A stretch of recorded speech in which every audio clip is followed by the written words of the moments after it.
मतलबी बॉयफ्रेंड।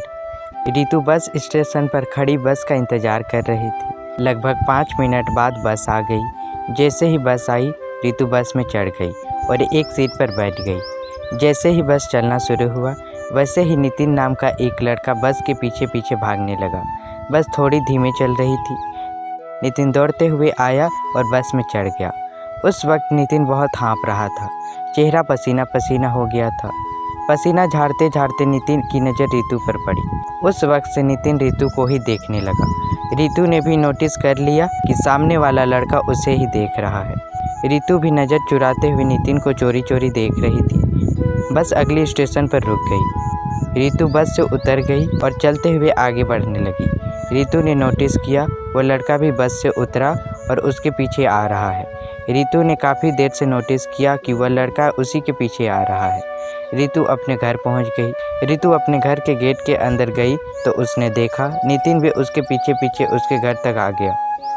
तभी रितु जोर से अपने घर के एक नौकर को बुलाई और कहने लगी, रामदयाल, देखो तो इस लड़के को, मेरा पीछा करते करते मेरे घर तक आ गया, इसे निकालो यहाँ से। रामदयाल कुछ कह ही रहा था कि नितिन ने कहा, जी सलाम, मैंने यहाँ किराए पर एक कमरा बुकिंग किया है, ये रही उसकी रसीद, क्या आप मुझे मेरा कमरा दिखा देंगे? नितिन के इतना कहते ही रितु वहाँ से शर्माती हुई चली गई। रामदयाल ने नितिन को उसका कमरा दिखा दिया। नितिन अपने कमरे में चला गया और कपड़ा चेंज करने लगा। नितिन कपड़ा चेंज कर रहा था, उस वक्त रितु नितिन के कमरे में आई। रितु बिना नॉक किए ही कमरे के अंदर गई तो उसने नितिन को कक्षे में देख लिया। नितिन को कक्षे में देखते ही रितु जोर से चिल्लाई और दरवाजे पर छुप गई। रितु की चीख सुनकर नितिन ने अपने आप को ढक लिया और जल्दी से कपड़ा पहन लिया और रितु को कहने लगा, तुम यहाँ क्या कर रही हो? तुम मेरा पीछा कर रही हो और मुझे कहती हो कि मैं तुम्हारा पीछा कर रहा हूँ। तभी रितु ने कहा, सॉरी, मैं तुम्हें तभी के लिए सॉरी कहने आई थी। उस वक्त मुझे लगा कि तुम मेरा पीछा कर रहे हो, तो सॉरी, अब मैं जाऊँ? तभी नितिन ने सिर हिलाते हुए कहा, हाँ। रितु चली गई। उस दिन से रितु को नितिन पसंद आ गया। रितु रोज किसी न किसी बहाने नितिन से मिला करती। रितु को नितिन से मिलना अच्छा लगता था। रितु को नितिन से प्यार हो गया। रितु को ऐसा लग रहा था कि नितिन भी उसे पसंद करता है। एक दिन रितु यह सोचकर नितिन के पास गई कि चाहे आज जो हो जाए, आज मैं नितिन को अपने दिल की बात बता दूंगी। जैसे ही रितु नितिन के पास पहुंची, वैसे ही नितिन अपने हाथ में गुलाब का फूल पकड़े अपने घुटनों में बैठ गया और प्यार का इजहार करते हुए कहने लगा, रितु, मैं तुम्हें बहुत पसंद करता हूँ, क्या तुम मुझे अपना बॉयफ्रेंड बनाओगी? नितिन के इतना कहते ही रितु ने वो गुलाब का फूल पकड़ ली और कहने लगी, हाँ, मैं भी तुमसे प्यार करती हूँ। रितु के मुंह से इतना सुनते ही नितिन खड़ा हो गया और I love you too Ritu कहकर रितु को हक कर लिया। रितु ने भी आई लव यू टू कहा। रितु के इतना कहते ही नितिन रितु को किस करने लगा। किस करते करते दोनों बेड पर गए और दोनों रोमांस करने लगे। उस दिन के बाद दोनों रोज मिलते और रोमांस करते। धीरे धीरे रितु को नितिन से गहरा इश्क हो गया।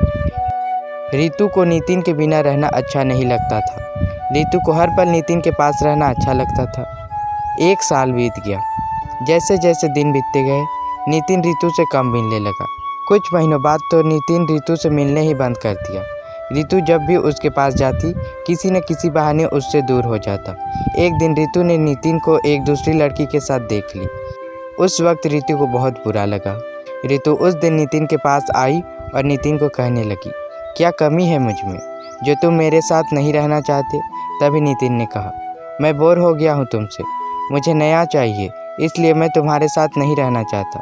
उस वक्त रितु ने रोते हुए कहा, इसका मतलब इतना दिन तुमने मेरा यूज़ किया, अब मन नहीं कर रहा तो छोड़ दिया। आज तुम्हें मैं एक बद्दुआ देती हूँ। एक दिन ऐसा आएगा जिस दिन तुम्हें यह एहसास होगा कि तुमने मुझे छोड़कर कितनी बड़ी गलती की है। एक दिन ऐसा आएगा कि तुम मुझसे मिलने के लिए तरसोगे।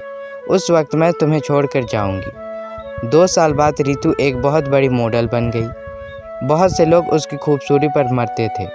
2 साल बाद नितिन ने जब रितु को देखा, उस वक्त नितिन का दिल फिर से रितु पर आ गया। उस वक्त नितिन सिंगल था। नितिन के मतलबीपन के वजह से सिंगल था। एक दिन नितिन जब रितु से मिलने आया और रिलेशनशिप में आने की बात की, उस वक्त रितु ने कहा, देखा, मैंने कहा था ना, एक दिन ऐसा आएगा जिस दिन तुम मेरे लिए मरोगे। वह दिन आ गया। उस वक्त तुमने मुझे रिजेक्ट किया था, आज मैं तुम्हें रिजेक्ट करती हूँ। यह बोलकर रितु वहाँ से चली गई। उस वक्त रितु एक हीरो को डेट कर रही थी। इस कहानी से आपको इतना तो समझ आ गया कि अगर कोई भी आपकी वैल्यू को नहीं समझता और आपको छोड़ देता है तो आप उसके पीछे भागिए मत। आप कुछ बड़ा करने का सोचिए। देखिए, एक दिन वह खुद आकर कहेगा क्या हम रिलेशनशिप में आ सकते हैं। उस वक्त आपकी मर्जी, आप क्या फैसला लेते हैं। कैसी लगी आपको मेरी यह कहानी? अगर आपको मेरी यह कहानी अच्छी लगी तो वीडियो को लाइक करें, शेयर करें और चैनल को सब्सक्राइब करें ताकि मेरी आने वाली वीडियो सबसे पहले आप तक पहुंचे।